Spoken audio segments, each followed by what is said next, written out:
My name is Stephanie Francois, and this is my clinical case study done at Broward North Hospital on my second rotation. This clinical study is on a upper GI series with double contrast, the contrast being barium and air in the form of easy gas tablets that the patient had to drink. The patient was an 84-year-old male, and he recently had triple bypass surgery on his patient history. When we were taking it, we made sure to include that he had not eaten anything to not interfere with the study. We also asked him if he had any allergies prior the start of the exam, and we asked him anything else that was concerning, like his symptoms. He said he had lost about 20 pounds since his triple bypass surgery, hence the reason why the doctor ordered this exam to see what was going on in his digestive system, to see if he had any perforations or if there was blockage. So he ordered that. When we started the procedure, we informed the patient of what was going to happen. We asked him to remove all jewelry and metals that would be in the way, and then we gave him a gown. Because of the surgery, he had to stand up, but protocol at Broward North is to lay down for most of the procedures. So for this procedure, he had to stand up to not apply pressure on his chest. So when we took the first two images were scalp images of his stomach and then of his chest.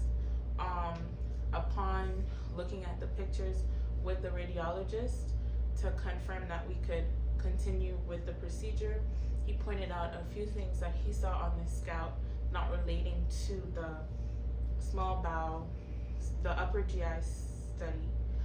And a few of them was he had kidney stones in his right upper quadrant, and then he had kidney stones, and then he had pleural plaque on both lungs, and then there was evidence of prostate cancer in his pelvic region, because there were radio active therapy seeds in his pelvis where his prostate would be. That's how he knew that he had prostate cancer. So a triple bypass surgery is a surgery that is done when there is blockage in the coronary arteries.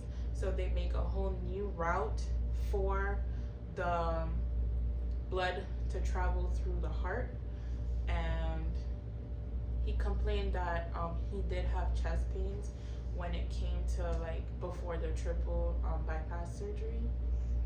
And then the second one was kidney stones, which are small crystals that are found within the kidney. And when I spoke to the radiologist, he mentioned that there are a few ways to treat these, which is through shockwave or letting the patient pass it if it's small enough, or surgery if they are too big. In the patient's case, they were small enough that he didn't need to have surgery, was what he thought, but not what the doctor might think something different. But when I was talking to the radiologist, he said that he might just be able to pass them since they were on the smaller side, or maybe shockwave therapy, but he couldn't imagine him having surgery for something as small. But there were a few of them. So the next was the plaque that he had along his pleura, like encasing his lung. It was mostly predominant on the lower margins of his lungs, and they were very radiopaque. That's how we knew that there was plaque there. And he said that it was over time that it developed. It wasn't just on like sudden, and that he most likely isn't having any symptoms pertaining to that he would most likely go without treatment for that because it doesn't cause any imminent danger to his health. And he said asbestosis, like long exposure to that, can cause the buildup of plaque.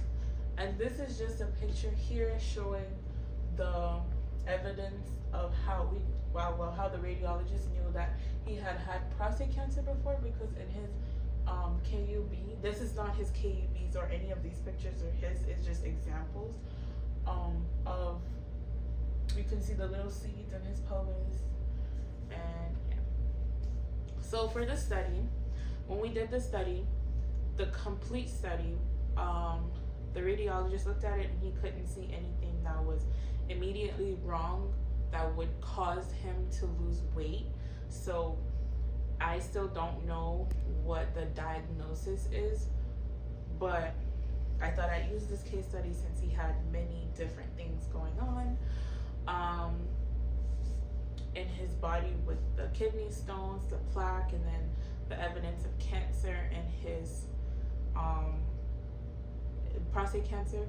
But to continue, when we did the upper GI study, we did the routine views, which are AP, PA, RAO, LPO, and a right lateral. We used an SID of 40, and because it was a double contrast, we used about 80 to 85 kVp. And since it is a board that they use in the floral room at Broward North, the collimation field size was a 14 by 17. It changed sometimes, but most of the time it didn't really change that much because they were looking at the entire digestive system, because they wanted to make sure that they didn't miss anything. So for the first shot, we did the AP. These pictures are not of my patient because they gave me a CD and I was unable to get the pictures, but these are similar pictures that I found. This is an AP of the upper GI series using 14 by 17 collimating. You can see the stomach in profile along with the duodenum and then proximal jejunum. You can see the fundus, the body of the stomach, and the little bit of the pylorus. Here's a PA of the stomach. The barium in this case would fill the pylorus and the duodenum, and then the air would be in the fundus in this picture. So the white is the barium, the black in the stomach is air. And then this is an RAO, which is used to see the stomach again, the duodenal bulb, and the duodenum. In this picture, the air would be in the fundus and the barium would settle more towards the pylorus. The LPO will show the stomach, again, the duodenal bulb and duodenum. The air will be in the pylorus this time and the duodenum, and then the barium will settle in the fundus of the stomach because we're switching positions and the stomach has different dimensions. It's not just like one straight. It has parts that are anterior and parts that are posterior, hence the reason why different parts fill with barium in different positions.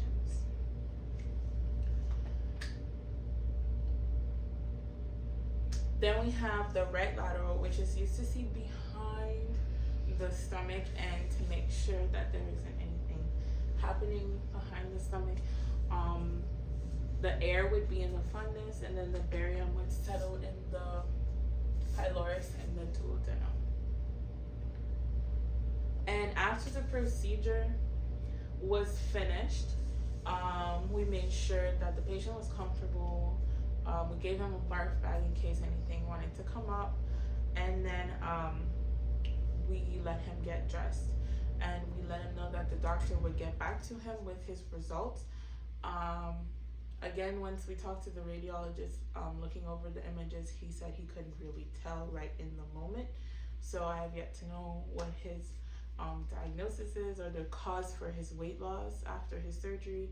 But before the patient left, we made sure we told him to drink lots of liquid, eat soft foods, and expect white stool for a week or a few days, depending on how fast his body passes the barium.